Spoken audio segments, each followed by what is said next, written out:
Alors bonjour tout le monde, mais c'est la première entrevue que je réalise dans le cadre de mon blog Être femme sans enfant et je vous présente Diane Lafontaine. Donc Diane, quel âge as-tu? Bonjour, moi j'ai maintenant 47 ans, puis ça fait un certain temps là, que je connais ma situation de ne pas pouvoir avoir un enfant dans ma vie. Alors ça me fait plaisir de participer à ton blog. Merci, je pense que ça va aider d'autres femmes aussi qui vivent ce deuil-là à accepter cette situation-là, puis à quand même avoir une belle vie, même si elles ont pas d'enfants à elles dans leur Ouais, vie. tout à Donc, fait. depuis quand est-ce que tu sais que tu pourras pas avoir d'enfant? Moi, ça a été définitif, ça fait environ 4 ans. C'est sûr que j'ai toujours essayé d'avoir des enfants malgré une situation, des problèmes physiques. Moi et mon conjoint, on a toujours essayé, mais on s'est rendu à l'évidence, là, environ 4 ans, là, que c'était pas possible pour nous, Hmm. malheureusement. Puis, est-ce que tu peux décrire pourquoi, brièvement, qu'est-ce qui médicalement vous empêche d'avoir des enfants? Moi, j'ai une situation, je fais des fibromes utérins. Alors, c'est ce qui m'empêche de pouvoir être fertile, pouvoir avoir des enfants. Alors, ça bloque l'utérus par les fibromes. Alors, c'est plus difficile là, de pouvoir concevoir de cette manière-là. Et puis, c'est sûr que ça m'a apporté des troubles physiques, des périodes des menstruations plus abondantes, plus douloureuses. Alors, j'ai subi plusieurs opérations. Et par le fait même, c'était plus difficile à la paroi utérine d'accepter de pouvoir concevoir. Alors, c'est pour ça que je me suis rendue à l'évidence que ça ne serait pas possible dans notre cas. Puis, est-ce que ça a eu un impact sur votre couple, votre relation ou C'est sûr, de fil en aiguille, avec le temps, on s'adapte, on essaie, on a essayé la fertilisation par injection de sperme. On a été voir, on a été consulté en clinique de fertilité pour avoir d'autres options. Alors, c'est sûr qu'au fur et à mesure, la relation, on évolue là-dedans les deux, mais on a comme évolué un peu séparément. C'est sûr que la communication, des fois, c'est plus difficile. Alors, mais en bout de ligne, on s'est quand même rapprochés. On a vécu ça ensemble. Puis, on s'est rendu à l'évidence, les deux, que c'était comme ça la situation. Puis, mon conjoint a un grand cœur et une hmm. bonne communication. Alors, pour lui, c'était ma santé qui était primordiale. Et puis, si c'était pas possible, c'était comme ça.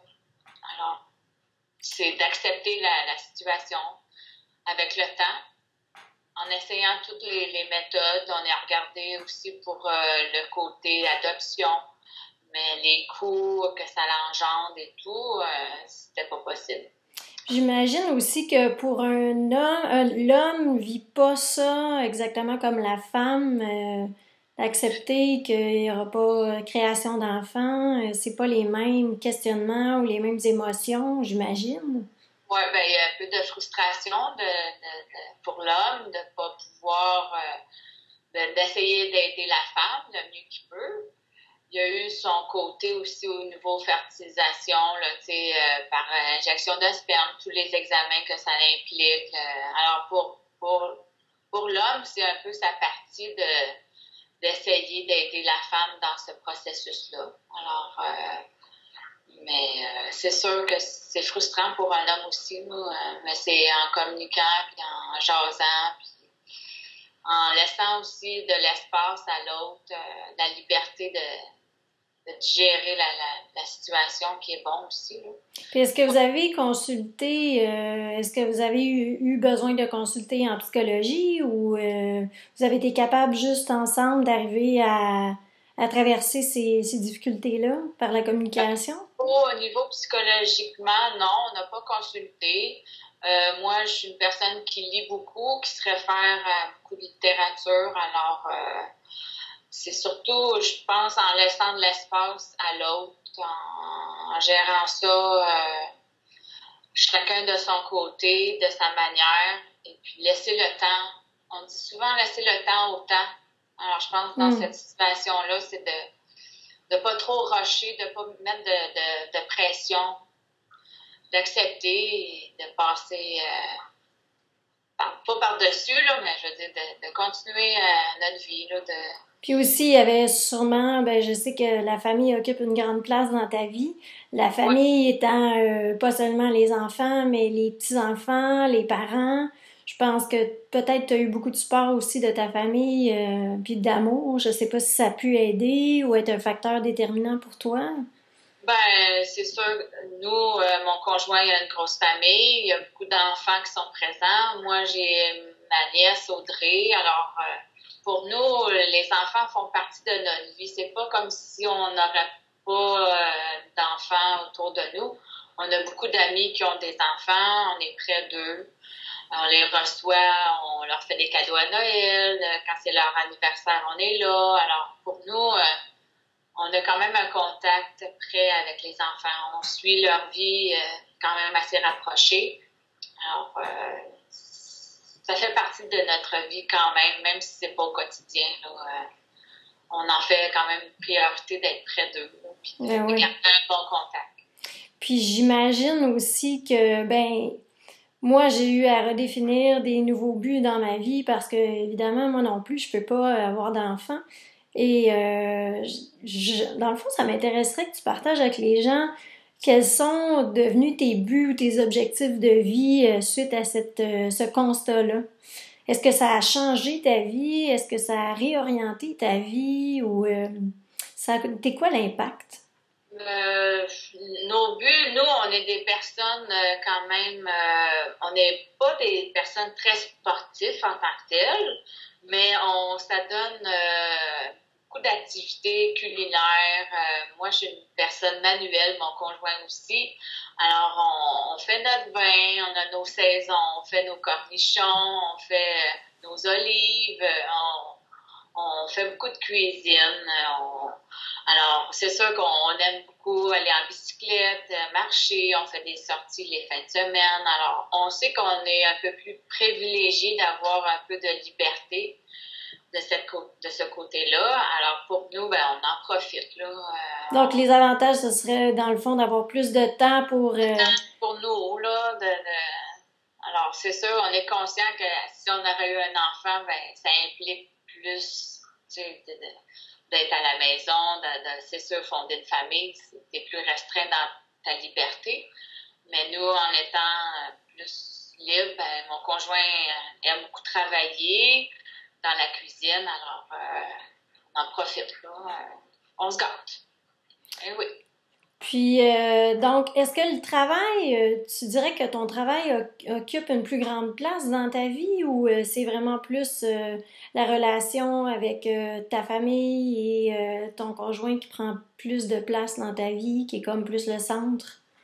Moi, ben, c'est sûr, ben, comme tout le monde, tu sais, je travaille la semaine, la fin de semaine, ben, c'est ma famille, mes amis, mes activités. C'est quand même vraiment 50-50, là. Du côté de mon conjoint, le travail a une plus grande place, mais il fait avec cœur, là. C'est pas quelque chose de forcé qui est vraiment obligé. Lui, il aime ça travailler dans la restauration, puis il a des amis qui ont des restaurants. Fait que pour lui, ben, il va les aider une journée durant la fin de semaine. Alors, pour lui, ben, c'est comme pas un échappatoire, mais il va, c'est avec cœur, là, c'est pas forcé. Puis, en terminant, ben, est-ce que tu dirais que tu as réussi à faire ton deuil d'avoir des enfants? Est-ce que tu sens que tu as fait ton deuil ou que ça va toujours t'habiter quelque part en dedans de toi, cette absence-là? Ou, Oui, ben, je pense qu'on fait jamais notre deuil. On a toujours un arrière-pensée, là. T'aurais été un bon père, j'aurais été une bonne mère, me semble. on se serait vu avec des enfants. Ça aurait été un souhait qu'on aurait eu, on voudrait, là, mais ça n'est pas possible. C'est sûr qu'on a toujours un pincement de cœur quand soit on écoute un film ou on voit des familles ensemble. Toujours un peu un serrement au cœur.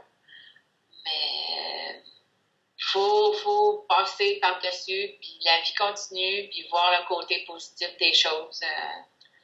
C'est une grande place, mais quand tu as fait le tour, puis tu te rends à l'évidence que ce n'est pas possible, ben c'est un côté rationnel, mais c'est sûr qu'on a tous nos moments de peine. Est-ce qu'il y a des moments où c'est plus... Est-ce qu'il y a des moments dans l'année où c'est plus... ça prend plus de place?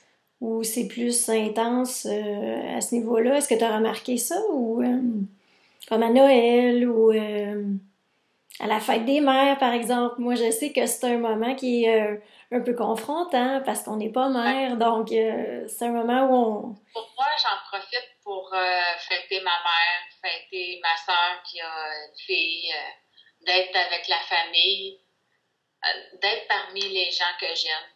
Je me suis pas comme mis à penser, j'aurais pu être mère moi aussi, ça aurait pu être ma fête à moi aussi. Pour moi, c'est d'être avec les gens que j'aime, puis de partager leur joie. Ouais. Ah, c'est intéressant. Ouais. Ben, en tout cas, je te remercie beaucoup, Diane, pour tes réponses sincères et pour ta générosité aussi. Donc, ça me fait plaisir. Alors, ben, c'est sur ces paroles que notre conversation se termine. Merci beaucoup, Diane. OK.